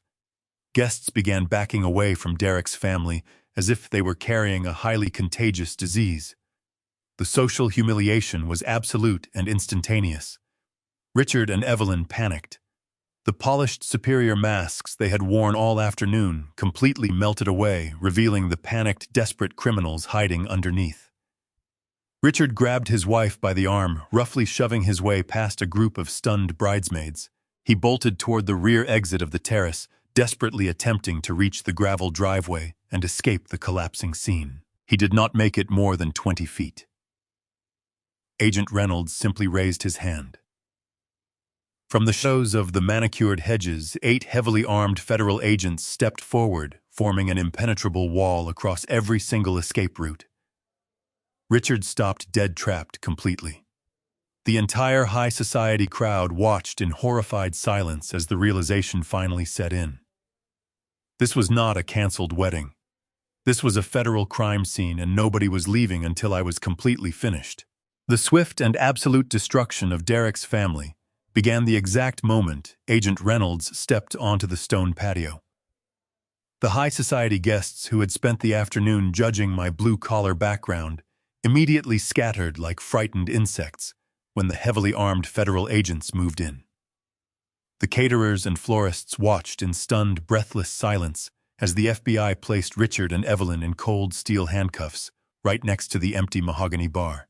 Derek desperately tried to invoke his imaginary constitutional rights, violently sputtering nonsense about his family's powerful legal connections in Boston.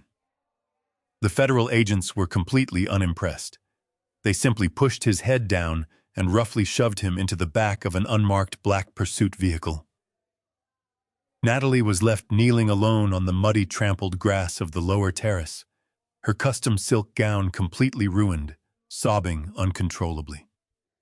She looked up at me one final time, her tear-streaked face begging for a financial lifeline that no longer existed. I simply turned my back, walked to my Mustang, and drove away from the devastating wreckage I had flawlessly orchestrated. 6 months have passed since that spectacular, chaotic afternoon on Lake Washington. The justice system, usually notorious for its agonizingly slow, bureaucratic pace, moved with terrifying, unprecedented efficiency when presented with our ironclad, meticulously documented case of federal wire fraud and organized elder abuse. Jonathan Reed and his team of ruthless corporate paralegals handed the district attorney a prosecution package so overwhelmingly airtight that Derek's expensive public defender practically begged the judge for a plea deal. There was absolutely no leniency granted. The federal judge presiding over the criminal case was deeply disgusted by their blatant predatory manipulation of a vulnerable senior citizen. Derek, Richard, and Evelyn were all formally convicted on multiple counts of conspiracy and wire fraud. They were each sentenced to serve 8 grueling years in a maximum security federal penitentiary without the possibility of early parole. Their supposedly elite Massachusetts commercial real estate firm immediately collapsed under the crushing weight of the $12 million toxic debt. Their assets were forcibly seized by the government. Their fraudulent Delaware holding company was completely dissolved, and their arrogant, aristocratic facade was permanently erased from polite society. Natalie managed to miraculously avoid federal prison time, primarily because the digital footprints proved Derek and his parents had physically initiated the unauthorized wire transfers. However, she absolutely did not escape the catastrophic collateral damage of her betrayal. Jonathan successfully and aggressively defended the fiduciary fraud forfeiture clause in probate court. The presiding judge unequivocally ruled that her deliberate, malicious attempt to hijack my foundational trust under false pretenses triggered an automatic and permanent termination of her beneficiary status. She was legally stripped of every single financial asset tied to my name. I legally repossessed the luxury downtown condominium I had purchased for her, liquidating the property immediately to cover the extensive legal fees associated with the prosecution. Facing severe accessory charges and massive court-ordered restitution fees for her active role in the conspiracy, Natalie was left completely, devastatingly bankrupt. The high society friends she had desperately tried to impress instantly abandoned her, treating her like a highly toxic pariah. I saw her only once after the trial officially concluded. I was driving through downtown Seattle on a rainy Tuesday afternoon and happened to glance through the grease-stained window of a rundown 24-hour diner. Natalie was inside. She was wearing a faded, deeply stained uniform apron, her hair tied back in a messy practical knot. She was forcefully wiping down a sticky laminate table, carrying a heavy tray of dirty coffee mugs, directly serving the exact type of working-class blue-collar people she had so arrogantly looked down upon. I parked my car across the street and watched her for a long 15 minutes through the relentless drizzle of the Seattle rain. A burly man in a neon-stained construction vest sat in her section, loudly demanding a refill on his black coffee. Natalie didn't roll her eyes. She didn't scoff at his rough exterior or his dirt-caked work boots like she would have just a year ago. Instead, she rushed over with a glass carafe, apologizing profusely for the delay, her posture bent in a posture of complete exhausted subservience. She looked older, the vibrant, entitled glow of her youth entirely replaced by the grayish pallor of minimum-wage survival. At one point, she dropped a heavy porcelain plate. It shattered loudly against the checkered linoleum floor. The diner manager, a short, abrasive man, immediately stepped out from the kitchen and began yelling at her in front of the entire restaurant, waving a deduction slip in her face.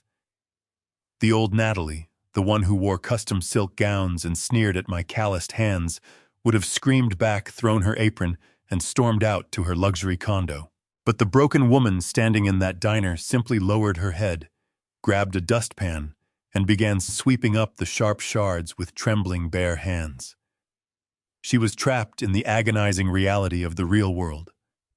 A world where tears and tantrums do not pay the heating bill. The poetic, brutal justice of her new reality was completely undeniable.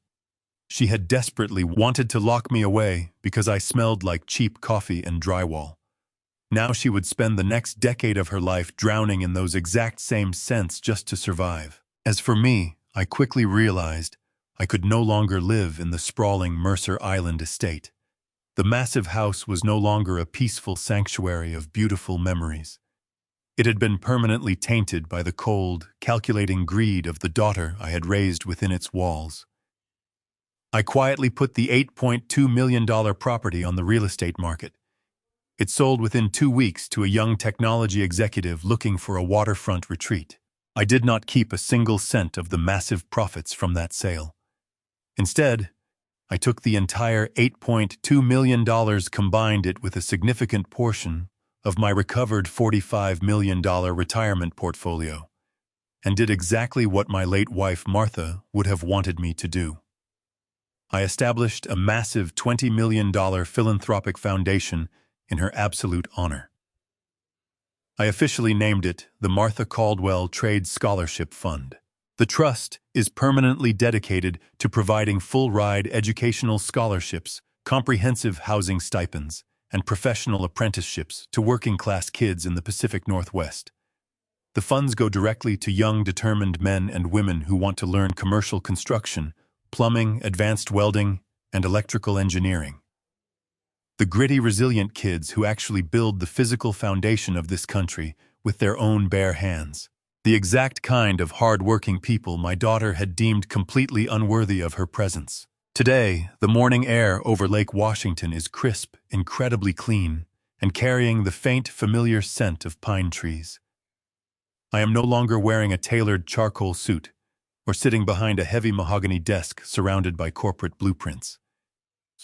I am sitting completely alone on a small, quiet aluminum fishing boat, gently rocking against the calm current of the deep water. I am wearing a simple faded flannel shirt and a worn pair of denim jeans.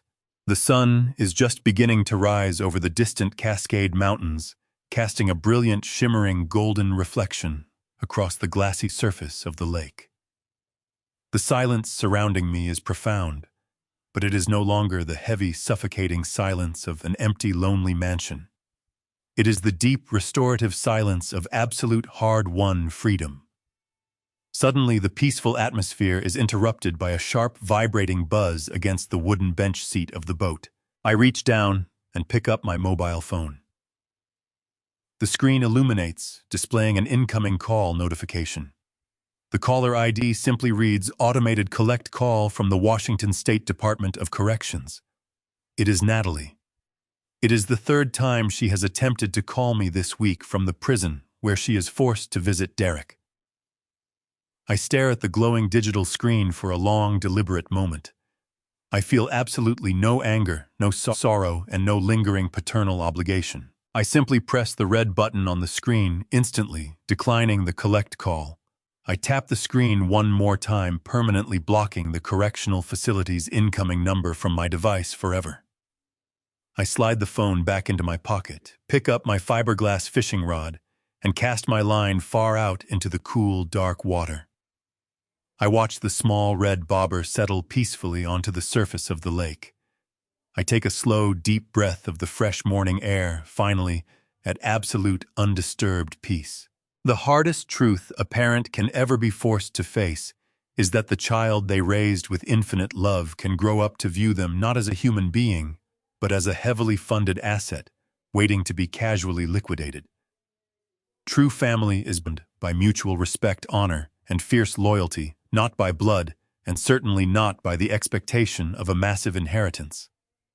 Never let the paralyzing fear of dying alone force you to endure systemic abuse from those who should protect you. Real strength lies in knowing exactly when to stop giving, when to ruthlessly protect the legacy you bled for, and when to let greedy, ungrateful people face the brutal, unavoidable consequences of their own malicious actions. If Harrison's absolute refusal to be a victim empowered you today, hit the like button right now. Subscribe to the channel so you never miss another story of justice served cold. Let me know in the comments below, would you have called the FBI on your own child? See you next time.